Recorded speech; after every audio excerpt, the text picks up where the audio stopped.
Hello बच्चों। आज मैं क्लास 11 का पार्ट 3 आलो आंधारी लेकर आई हूँ और ये अंतिम है भाग। मैं शुरू करती हूँ बिना देर के हुए। सुनिए। इसी बीच एक दिन मेरे बाबा सवेरे सवेरे आ पहुँचे। मैं उस समय किचन में थी। खिड़की से मैंने एक व्यक्ति को साइकिल से उतरते देखा। मैं ठीक से पहचान नहीं पाई। उसने घंटी बजाई तो काफ़ी देर बाद मैं बाहर निकली। मुझे देखकर बाबा ने पूछा, कैसी है बेटा? मैं बोली, बाबू आपके शरीर का यह हाल कैसे हो गया? बाबा बोले, कहाँ, कुछ भी तो नहीं हुआ। बच्चे कैसे हैं? मैंने कहा, ठीक है, सब ठीक हैं, स्कूल गए हैं। मैं तातुस के पास दौड़ी गई और बताया कि मेरे बाबा आए हैं। तातुस बोले, उन्हें घर में बिठाओ, अपने बाबा के लिए कुछ खाना वाना तैयार करो। बाबा को मैं अपने कमरे में ले गई और पूछा, चाय बनाऊं? वह बोले, नहीं, रहने दो, इतनी गर्मी में चाय। मैं जल्दी से एक गिलास शरबत बनाकर उन्हें दिया। गिलास हाथ में लिए वह बोले, तू भी थोड़ा ले बेटा। मैंने कहा, नहीं बाबू, मैंने अभी अभी चाय पी है। माँ कैसी है? वह बोले, ठीक है, तुम्हारी बहुत याद करती है। मैंने सोचा, करेगी क्यों नहीं, 2 वर्ष जो हुए जा रहे हैं और अभी तक दूरी के कारण मिलना जुलना नहीं हो सका। अभी 2-1 दिन के लिए वहाँ चली जाऊँ तो शायद वही झगड़े फिर शुरू हो जाए। मैं अब और वही सब भोगने को तैयार नहीं। यहाँ आकर इतना तो मैं समझ गई हूँ कि आदमी हो या औरत, सभी अपने पेट की चिंता स्वयं करते हैं और एक ही जैसा खटते कमाते हैं। यही समझ पहले आ गई होती तो उसी हिसाब से मैं अपनी व्यवस्था कर लेती और तब शायद मुझे उतना कष्ट नहीं भोगना पड़ता। बाबा के साथ इधर उधर की काफ़ी बातें करते करते मैंने पूछा, कोलकाता की क्या खबर है? मेरा भाई कैसा है? माँ कैसी है? बाबा बोले, माँ, तेरी माँ, तूने कुछ सुना नहीं लगता है, क्यों? बाबा मेरे मुंह की ओर थोड़ी देर देखते रहे। वह शायद सोच रहे थे कि बताने से कहीं यह रोने धोने न लग पड़े। इसे सच सच बताना ठीक होगा या नहीं, शायद बता ही देना चाहिए, क्योंकि यह तो अभी भी यही सोच रही है कि इसकी माँ जीवित है। ऐसे में ना बताना तो भूल होगी। बाबा शायद यही सब सोच रहे थे। उन्हें चुप देखे मैंने बाबू कहकर उन्हें बुलाया तो वह चौंक गए। मैंने देखा उनकी आंखें भर आई है। तब मुझे लगा कि मेरी माँ शायद नहीं रही। मेरे मुंह से निकल पड़ा, क्या हुआ बाबू? माँ की तबीयत तो ठीक है। बाबा रुद्ध गले से बोले, तेरी माँ तो 6-7 मास हुए दुनिया छोड़कर चली गई। तेरी माँ नहीं है? क्यों? तेरा दादा तो वहाँ गया था, उसने तुझे नहीं बताया? मैं बोली, नहीं तो, मुझे किसी ने नहीं बताया। मैं थोड़ी देर बाबा के सामने सिसक सिसक कर रोती रही और मैं कर भी क्या सकती थी। एक बार सुना था कि अस्पताल में भर्ती है। मुझे लगता है तभी उसकी मृत्यु हो गई थी। उसके बाद उसकी कोई खबर नहीं मिली। सभी को सारी जानकारी रहती है, लेकिन मुझे कोई कुछ नहीं बताता। मेरे दादा बऊदी भाई कोई बहुत दूर तो रहते नहीं थे। रिक्शे में 10 रुपया भाड़ा लगता। फिर भी कोई एक बार भी मुझे बताने नहीं आया। बीच में मैं कई बार वहाँ गई भी, लेकिन तब भी किसी ने कुछ नहीं कहा। मैं हर्ष में सोचती रहती थी कि जैसे भी हो एक बार माँ के पास जरूर जाऊंगी। इतने दिन यही सोचती आ रही थी और अब सुनने को मिला मेरी माँ हम लोगों को छोड़कर चली गई। मुझे पता चला था कि माँ जब अस्पताल में भर्ती थी तब मेरे छोटे भाई ने बाबा के पास जाकर उनसे कहा था कि वह उन्हें माँ से मिलाने ले जाएगा। बाबा नहीं गए। वह क्यों जाते? उन्हें जाने की दरकार ही क्या थी? उन्हें किस चीज़ का भाव था? बाबा का जाना उचित होता। मुझे लगता है वह जानते थे कि माँ नहीं बचेगी, फिर भी नहीं गए। मेरे भाई को वैसे ही घूम फिर कर लौट आना पड़ा। मेरे ख्याल से बाबा ने भूल की। अंतिम भेंट की तरह एक बार माँ को देख आ सकते थे, लेकिन नहीं गए। माँ का क्रियाकर्म मेरे भाई को अकेले ही करना पड़ा। दादा लोगों को भी काफ़ी बाद में पता चला और मुझे तो अभी अभी। बाबा ने पूछा, तेरा बड़ा लड़का कहाँ रहता है? मैंने बताया कि यहीं पास में है। तो वह बोले, चलो थोड़ा देख आऊँ। मैं बाबा को लेकर वहाँ गई।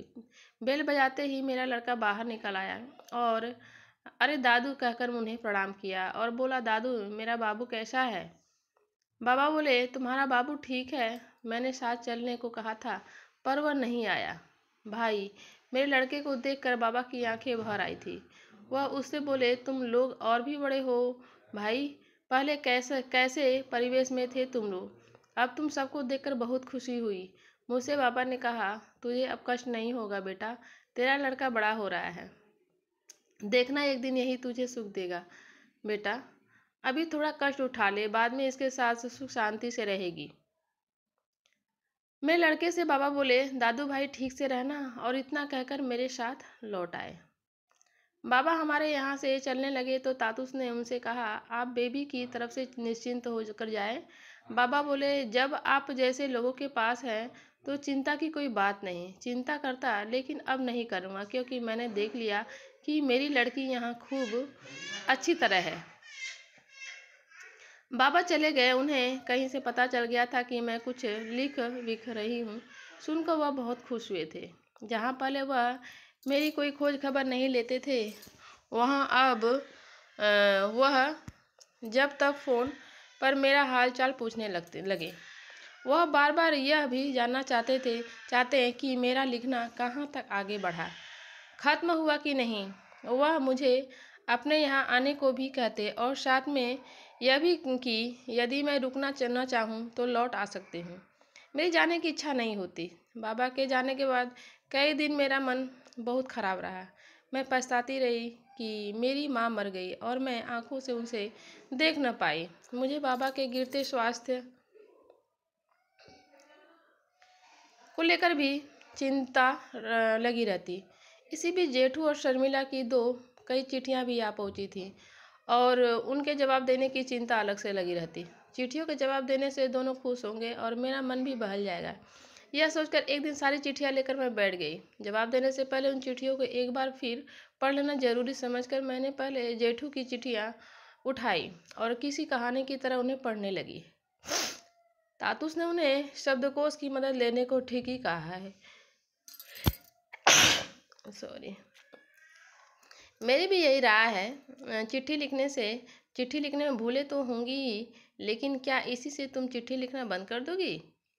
बार बार जिज्ञासा करना कोई बुरी बात नहीं। जिज्ञासा होने से ही हम लिख पाते हैं। तुम्हारी कहानी क्या इधर सोई पड़ी है? तुम्हारे तातुस की तरह 9 वर्ष में खूब लिखो और मल्लेश्वरी की तरह मोटी सोटी हो जाओ, यही मेरी कामना है। तुम्हारा लेखन मुझे बहुत अच्छा लग रहा है और मुझे लगता है कि दूसरों को भी अच्छा लगेगा। मैं अपने बंधु आनंद के कहने पर उनका यह लेख तुम्हें भेज रहा हूँ। तुम्हारे लिखने को लेकर तुम्हारे तातुस और तुम्हारे जेठू दोनों के ही सोचने विचारने का कोई अंत नहीं है।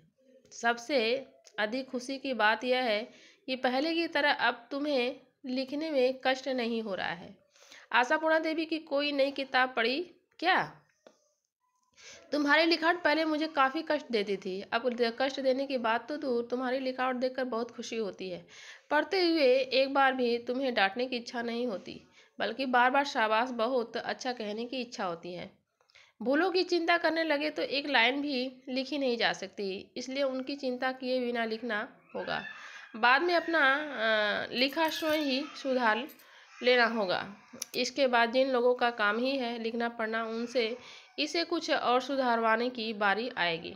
लिखने बैठने से ही लिखा जा सकता है, यह अभिज्ञता तुम्हें निश्चित ही हो गई है। तुम्हारे तातुस ने तुमसे ठीक ही कहा है कि भूल होती है तो हो, फिर भी लिखो। जेठू की जितनी चिट्ठी आती उतनी मेरी इच्छा होती कि लिखूं और भी लिखूं। शर्मिला दी मुझे हिंदी में चिट्ठी लिखती थी। उनकी चिट्ठियाँ सुनकर मुझे बहुत अच्छा लगता।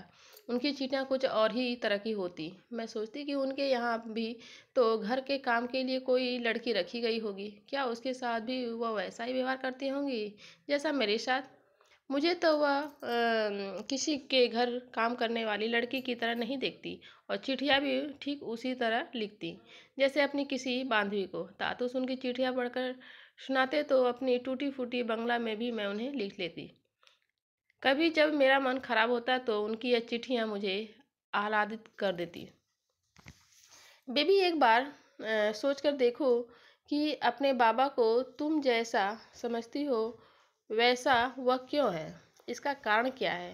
थोड़ा उनकी तरफ से भी सोचो जिन्हें तुम माफ़ भले ही ना कर सको। बेबी जो हमें अच्छे नहीं लगते उन्हें भी माफ़ किया जा सकता है और शायद वैसा करना ही भला है।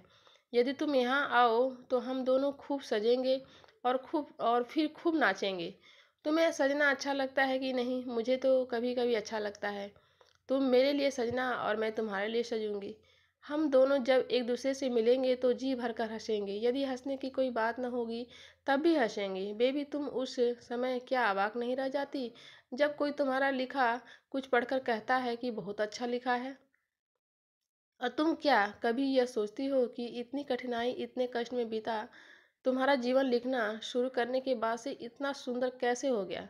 मुझे यह बात बड़ी मज़ेदार लगती कि शर्मिला दी ने मेरे सजने धजने के बारे में पूछा, क्योंकि सजना धजना मुझे कभी अच्छा नहीं लगा। मैंने कितनी ही लड़कियों बहुओं को देखा था जो कहीं घूमने जाने की बात उठी नहीं कि सिंदूर की डिब्बी, पाउडर का डिब्बा, आईना, कंघी और न जाने क्या क्या लेकर सजने बैठ जाती।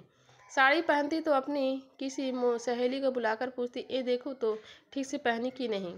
अगर सहेली ने उनके मन की बात नहीं कही तो ठहरो कहकर साड़ी को फिर 10 बार खोलती पहनती। कोई कोई अपने स्वामी से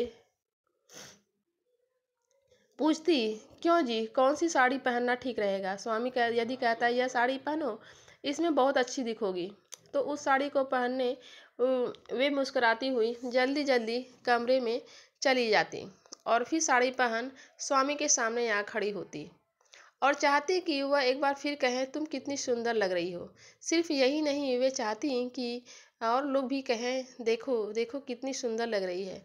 मैं तो देखकर अवाक रह जाती कि औरतों को साड़ी गहने से इतना मोह है, इनके लिए इतना लालच, इतना लोभ। मैं उन्हें देखती कि ओठों पर चेहरे पर ढेर सारा रंग पोत लिया और चल पड़ी अपने स्वामी या किसी और आदमी के साथ घूमने। यह सब चीज़ें औरतें न जाने क्यों इतना पसंद करती हैं। मुझे यह सब एकदम ही अच्छा नहीं लगता। मुझे बचपन से ही अधिक सजना धजना अच्छा नहीं लगता था। बचपन में मेरी दीदी मुझे पकड़कर ज़बरदस्ती मेरी कंघी करती और बाल बांधती। सहेलियों के साथ कहीं जाना होता तो सहेलियां ही कह कर मुझे सजाती बजाती। ब्याह के बाद भी इन सब चीज़ों का शौक़ मुझे नहीं हुआ। कहीं जाना भी होता तो बस जैसे तैसे कंघी कर मांग में सिंदूर लगा चल पड़ती। इस पर 20 पाड़े की औरतें मुझे देखकर जलती। वे अगर अब मुझे देखती तो और भी जलती और इसको उसको बुला आपस में खुसर फुसर करने लग जाती, क्योंकि साड़ी की जगह मैं सलवार सूट जो पहनने लगी थी। यहाँ आकर इस तरह की तुच्छ बातों से मैं बच गई। यहाँ मुझे सबका स्नेह मिलता था। तातुस के लड़के विदेश से लौटते तो मेरे लिए कुछ न कुछ लेकर आते। मामा माने अर्जुन दा की माँ आती तो वह भी मुझे कुछ न कुछ जरूर देती। मैं सोचती कि इन लोगों का इतना प्यार संभाल भी पाऊंगी या नहीं। अब मुझे आश्चर्य होता कि जब कोई कहता कि वह इसके या उसके बिना नहीं रह सकता, जबकि पहले मैं भी सोचती थी कि अपने दुर्गापुर के कुछ बंधुओं को छोड़कर मैं नहीं रह सकूंगी। यह सब बस कहने भर की बातें होती हैं। जो पहले कहा करते थे कि उसके या उसके बिना नहीं रह सकेंगे, वे आज उनके बिना बड़े मज़े में हैं। मैं भी कुछ दिन बहुत उदास रही थी जब अपने बंधु को छोड़कर आना पड़ा था। धीरे धीरे सब ठीक हो गया। बच्चों को पाल पोस कर बड़ा करने की तरफ मैं अधिक ध्यान देने लगी और उसमें मुझे इतना सुख मिलने लगा कि अपने बंधुओं से बिछुड़ने के दुख की जगह अब मानने लगी थी कि उनमें से कोई भी मुझसे मिलने ना आए। मैं अपने बाल बच्चों में मग्न थी और इस बात से बहुत खुश थी कि उनकी पढ़ाई लिखाई ठीक चल रही है। वे अब न तो पहले की तरह जरा जरा सी बात पर रोने चिल्लाने लगते, न ही बेमतलब इधर उधर भटकते। बातें भी अब वे ऐसे करने लगे थे जैसे पहले कभी नहीं करते थे। अभी कुछ ही दिन हुए मैं रात के 8-9 बजे अपने बच्चों के साथ छत पर बैठी बातें कर रही थी कि हठात मेरी लड़की ने पूछा, माँ तुम कभी स्कूल गई हो। मैं अवाक हो उसकी ओर देखती रही और सोचने लगी कि इतनी जरा सी बच्ची ऐसी बात पूछ रही है। अब भला मैं इसे क्या जवाब दूँ। मैं कुछ बोलती इसके पहले उसने फिर कहा, माँ एक कविता सुनाओ ना। मुझे क्या वह सब अब याद था। फिर भी दो चार फिर भी जो दो चार लाइनें मन में आई उसे सुना दी। वह खिलखिलाकर हंस पड़ी और बोली, इतनी बड़ी माँ और स्कूल की कविता सुनाती है। उसकी बात पर मुझे हंसी आ गई और कुछ दुख भी हुआ। मैंने सोचा मेरे बच्चे जब इस बात पर इतना हंस सकते हैं तो उस समय तो और हंसेंगे जब देखेंगे कि मैं हाथ में अखबार लिए बैठी हूँ, क्योंकि मेरे हाथ में अखबार पहले कभी तो उन्होंने देखा नहीं। यहाँ मैं रोज सवेरे अखबार देखती थी, अंग्रेजी न जानने से उसका सिर पैर कुछ भी समझ नहीं पाती। फिर भी तस्वीरें देखकर तातूस से उनके बारे में पूछती। तातूस कहते, तस्वीरों के नीचे बड़े बड़े अक्षरों में जो लिखा है उसे पढ़ने की कोशिश करो। मैं एक एक अक्षर बोलती जाती और तातूस हूँ करते जाते। जब सारे अक्षर खत्म हो जाते तो तातूस पूरे शब्द का उच्चारण कर देते और उसका मतलब भी बता देते। बार बार पूछने पर कभी कभी वह उकता जाते, क्योंकि वह अपना प्रिय अखबार द हिंदू ठीक से पढ़ नहीं पाते। शायद इसलिए अखबार हाथ में लिए लिए वह कहते, बेबी जाओ, बच्चों को स्कूल नहीं भेजोगी? मैं कहते, हाँ हाँ भेजूंगी, अभी टाइम है। वह फिर कहते, कब भेजोगी? देर नहीं हो जाएगी? जाओ। मैं घड़ी की तरफ देखकर उठ पड़ती। बच्चों को स्कूल भेजना ही तो कोई अकेला काम था नहीं। अर्जुन दा के उठने पर उसके लिए कुछ खाना वाना भी तो बनाना होता। ठंडी रोटी वह खाता नहीं था, इसलिए गरम गरम बनाकर देनी होती।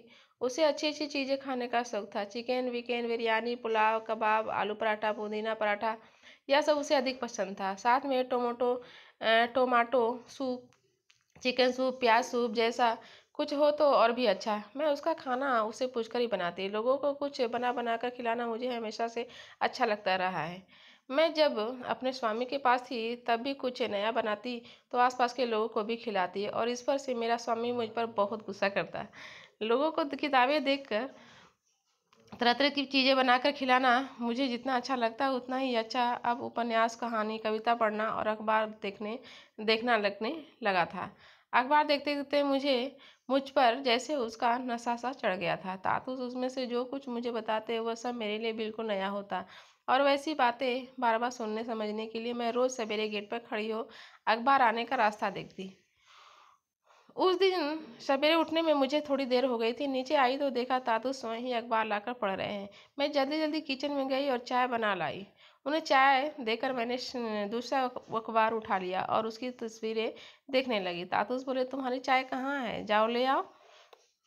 मैं चाय लेकर खड़े खड़े पीने लगी तो उन्होंने कहा, खड़ी क्यों हो, बैठ जाओ। मैं एक कुर्सी पर बैठ गई और चाय का गिलास टेबल पर रख अखबार देखने लगी। हठात तातुस बोले, बेबी तुम्हें अब हम लोगों के पास माने इस घर में आए 1 वर्ष हो गया। तुम सोच कर देखो और मुझे बताओ कि तुम्हें कैसा लग रहा है। क्या क्या तुम्हें अच्छा लगा और क्या बुरा? यहाँ आकर तुमने कुछ क्या सीखा? इतना कहकर तातुस फिर अखबार पढ़ने लगे। बेबी ने सोचा, भला यह भी कोई पूछने की बात है। उसने उनकी बात का कोई जवाब नहीं दिया। वह जाकर खिड़की के पास खड़ी हो आकाश की ओर देखने लगी। उसे अपनी माँ की याद हो आई। उसकी माँ की कितनी इच्छा थी कि उसके बच्चे पढ़ लिख कर अच्छे मनुष्य बने, लेकिन वैसा कहाँ हुआ।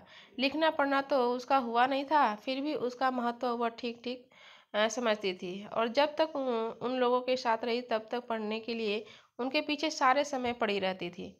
माँ आज होती और उसे पता चलता, वह या स्वयं देखती कि उसकी बेबी आज भी पढ़ना चाहती है या पढ़ लिख रही है, तो उसे कितनी खुशी ना होती।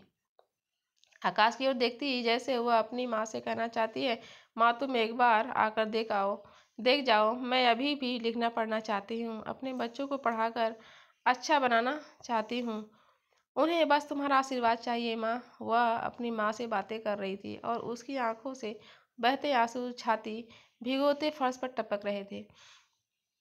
गिलास में चाय कब की ठंडी हो चुकी थी, तभी बेबी के कानों में किसी के पैरों की आहट पहुंची और वह चौंक पड़ी। उसने घूमकर देखा, अर्जुन दा उठ चुका था और नीचे आ रहा था।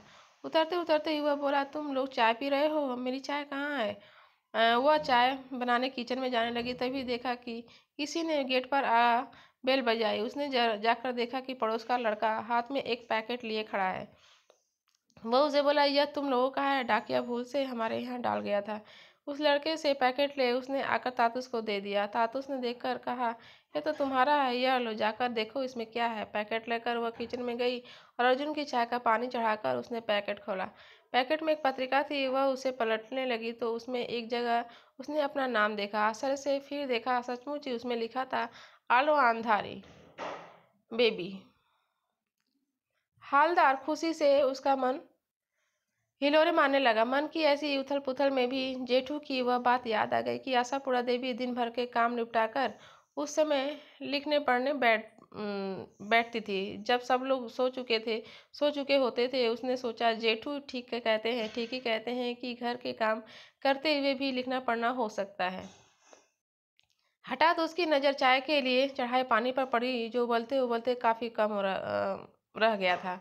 उसने जल्दी जल्दी चाय बनाकर अर्जुन दा को दी और तब वह नीचे से ही देखो देखो एक चीज़ है बोलती बोलती ऊपर अपने बच्चों के पास पहुंची। दोनों बच्चे दौड़कर उसके पास गए। उसने उनसे कहा, बताओ तो यह क्या लिखा है। उसकी लड़की ने एक एक कर सभी अक्षर पढ़े और बोली, बेबी हालदार माँ तुम्हारा नाम किताब में। दोनों बच्चे हंसने लगे। उन्हें हंसता देख उसका मन खुशी से और भी भर गया। उसने प्यार से उन्हें अपने पास खींच लिया। उन्हें प्यार करते करते हठात जैसे उसे कुछ याद आ पड़ा, वह बच्चों से छोड़ो छोड़ो छोड़ो छोड़ो, मैं अभी आती हूँ कहकर उठ खड़ी हुई। नीचे आते आते उसने सोचा, वह कितनी बुद्धू है, पत्रिका में अपना नाम देख सभी कुछ भूल गई। जल्दी जल्दी सीढ़ियाँ उतर वह तात उसके पास आई और उनके पैर छू प्रणाम किया। उन्होंने उसके सिर पर हाथ रख आशीर्वाद दिया।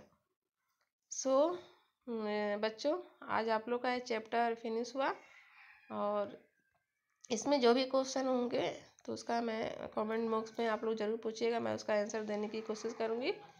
और आप लोग को ये चैप्टर कैसा लगा बेबी हालदार का, कैसे अपने जीवन से लड़कर एक किताब की यहाँ पर रचना की है, गरीबी में भी।